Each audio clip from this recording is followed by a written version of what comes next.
supported by his able Vice President, His Excellency Alhaji Dr. Mahmoud Bawumia, have implemented and adopted steps to ensure that health is available to everyone.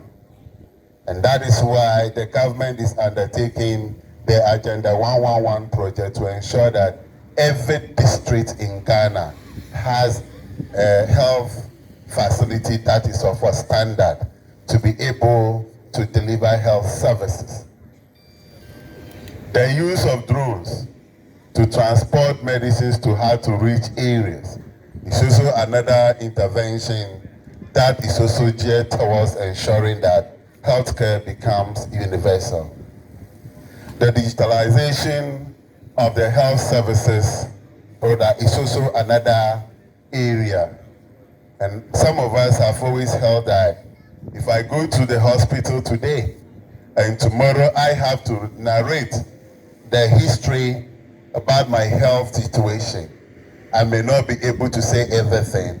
And when information is lost, my right to proper health care may be lost, and that will not be the fault of the medical practitioner. Nana Chairman, why are we holding this event in the OT region? In times past, the celebration has been organized and commemorated in Accra. This year, something different was proposed. That is celebrating outside of Accra and changing the model for commemoration. In consultation with the World Health Organization, the OT region was chosen because it was a recipient of the DG WHO Special Initiative and a fairly younger region. I am very proud of this, and I'm sure the chiefs and people of OT region appreciate the Director General of Ghana Health Service and the World Health Organization. The model of the commemoration was also designed to be different from previous celebrations. The model hinged more on community engagement.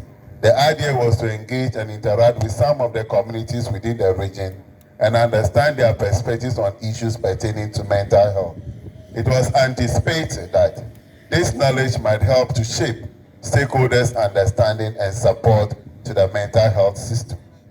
In that state, activities including community engagement with member service users and clients, school awareness programs, mental health work and sensitization with workers, visits to traditional and faith-based facilities, and radio discussions were considered as key activities in a week-long celebration.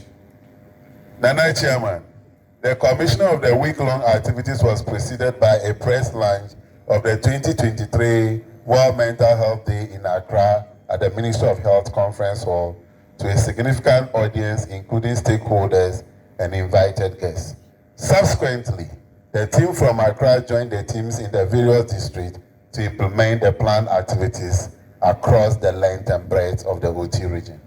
Nana Chairman, according to the Mental Health Foundation, 38% of persons with severe mental health problems also have long-term physical conditions, and 2 or 3 times more likely for children and adults in the lowest income bracket to develop mental health problems than in the highest. This situation is very disturbing because the inequalities of mental health lead to certain groups facing disproportionately higher rate of mental health issues.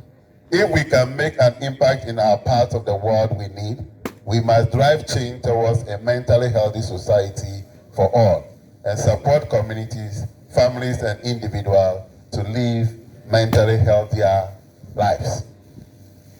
In my interaction with the team from Accra today, I was saying that it will only take an unstable mind or a mind with a mental health condition to want to divert resources meant for the state for personal benefit. So in case you don't know the consequences of mental health conditions, I believe strongly that corruption is also part of that. It is not only the aggressiveness.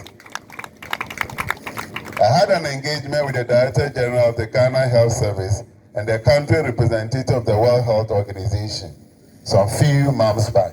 I indicated clearly to them that the region is acutely challenged in the areas of providing basic health services to the citizenry. and therefore in the allocation